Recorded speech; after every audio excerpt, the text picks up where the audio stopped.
recent Chinese show of force in the South China Sea, practiced at the same time a U.S. aircraft carrier was operating in the area, was far more aggressive than originally believed.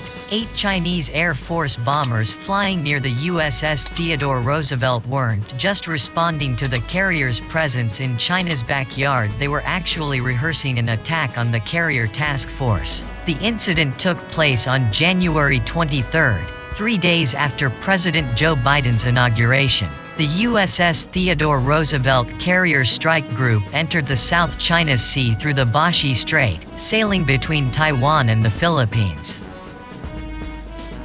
Around the same time, 8 People's Liberation Army Air Force H-6K bombers, accompanied by 4 J-16 fighters and AY-8 anti-submarine warfare aircraft, took off from airfields on China's central coast and headed south. Their course, as the map embedded in the tweet above shows, would have put them on course to intercept any ships sailing through the Bash Strait.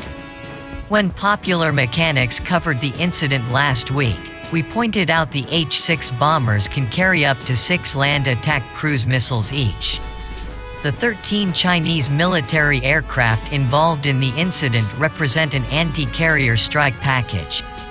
The 8 H-6 bombers were the shooters meant to target the Roosevelt. The bombers would have practiced launching a missile like the YJ-12 anti-ship missile, a large anti-ship missile with a top speed of Mach 3 to 4 and a range of 248 miles. The aviationist says each H-6 can carry up to 6 YJ-12 missiles, for a theoretical total of 48 anti-ship missiles on this mission alone. The 4 J-16 fighters were escorts tasked with protecting the bombers. The Y-8 anti-submarine aircraft may sound like a curious inclusion, but the unarmed sub-Hunter's surface search radar would have made it a useful scout for locating the carrier strike group at sea. Last week's bomber sortie was a dangerous escalation in U.S. and Chinese military encounters. The U.S. and Russia routinely fly bombers near each other's borders, but limit the number of planes to 2 or less. Flying 1 or 2 bombers is militarily useless, and both sides recognize it as more of a trolling exercise than anything else. But flying 8 bombers with pilots practicing orders to launch missiles goes beyond trolling and enters the realm of a feasible military mission. The Chinese did hold back a little bit during the exercise. The range of the missiles, and the distance the bombers kept from the carrier strike group, meant the bombers didn't actually come close to firing range. Still, that's not much comfort, considering the bombers actually practiced an attack. The YJ-12 is a formidable missile, but the carrier and its escorts would have proven a tough nut to crack. First, the carrier would have around-the-clock combat air patrol protecting the ship, consisting of Super Hornet strike fighters and an E-2D Hawkeye airborne early warning and control plane. The E-2D's radar would pick up the non-stealthy Chinese aircraft at a distance of hundreds of miles and send a greeting party of Super Hornets to intercept. Each carrier embarks between 40 and 44 Super Hornet strike fighters on a typical patrol. In most cases, that would probably be the end of it, as the better trained and equipped American fighters quickly shoot down the Chinese strike package. But for the sake of argument, let's assume the H-6 bombers managed to launch their missiles. Now, the carrier and its 6,000 sailors and aircrew are in real danger.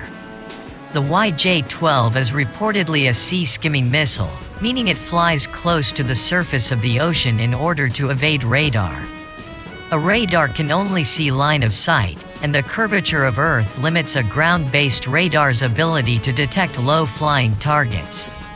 Although the missile has a 250-mile range, the YJ-12's low cruising altitude means the incoming swarm of missiles may not be detectable until 25 miles or less. The missiles, flying at Mach 3 or 4, can close that distance in less than 1 minute. Under normal circumstances, the carrier's escorts, which typically include a guided missile cruiser and 2 or more destroyers, would have just seconds to shoot down any Chinese missiles. The U.S. Navy's new Cooperative Engagement Capability or CEC now means an E-2D Hawkeye, cruising at high altitude, can look down and track the YJ-12s and pass targeting data to the carrier's escorts, allowing them to shoot the incoming missiles down at much greater distances. The United States and China are engaged in the first military back and forth of the new year, sending many ships and aircraft into the South China Sea over the past few days. This latest round kicked off with the return of an American carrier battle group to the region, followed by an unprecedented flight of 8 Chinese bombers into nearby Taiwan's Air Defense Identification Zone or ADIZ. Both sides piled on more fighters, surveillance aircraft, and bombers, making this dance off a considerable escalation over previous years. Things kicked off on January 23, when the USS Theodore Roosevelt Carrier Strike Group entered the South China Sea. According to U.S. Naval Institute News, this is the second visit to the sea by the Roosevelt in 1 year. Carrier strike groups typically include one Nimitz-class aircraft carrier, a guided missile cruiser, 1 to 3 guided missile destroyers, and a nuclear-powered attack submarine. Planet Labs satellites near the Scarborough Shoal, an islet claimed by China and expanded through dredging to accommodate military facilities, picked up the carrier strike group. The South China Sea is one of the most important waterways in the world, with an estimated 1/3 of global shipping worth $3.37 trillion passing through the sea annually. China has annexed up to 90% of the sea, including waters whose ownership is contested with nearby neighbors like Indonesia, Malaysia, the Philippines, and others. China has also built up many islets, shoals, and reefs into armed bases through dredging and armed them with missiles, guns, and airbases capable of carrying military aircraft. The US and many of China's neighbors don't recognize Beijing's claim to the shoal, and Roosevelt and her escorts were likely sailing nearby to make that point. China was apparently waiting for Roosevelt and her escorts to enter the South China Sea, because it quickly sortied an unusually large number of bombers. Taiwan's Ministry of National Defense reported that China scrambled 1 Shaanxi Y-8 anti-submarine warfare plane, 4 J-16 fighter jets, and 8 Xi'an H-6K bombers. Although the US, Russia, and China typically use bombers to fly show-of-force missions, they rarely fly more than 2 at once. 8 bombers is likely unprecedented, and an escalation over normal peacetime bomber flights. The Xi'an H-6K bomber is China's equivalent of the B-52H Stratofortress, a large, heavy, non-stealthy subsonic bomber designed to carry cruise missiles. The 6 H-6K bombers involved in the show of force could carry a total of up to 48 KD-20 cruise missiles, a missile roughly comparable to the American Tomahawk land attack cruise missile. On January 25, both countries continued air operations in the region, though China was clearly winding down. China sent only a single Y-8 sub-chaser into Taiwan's ADIZ.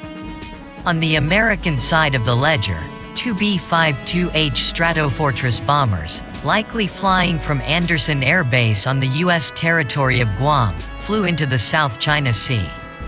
The bombers were supported by aerial refueling tankers operating from Kadena or Andersen. January 26 saw activity back at near normal levels, with 2 Y-8 support aircraft and 2 J-10 fighters in Taiwan's ADIZ.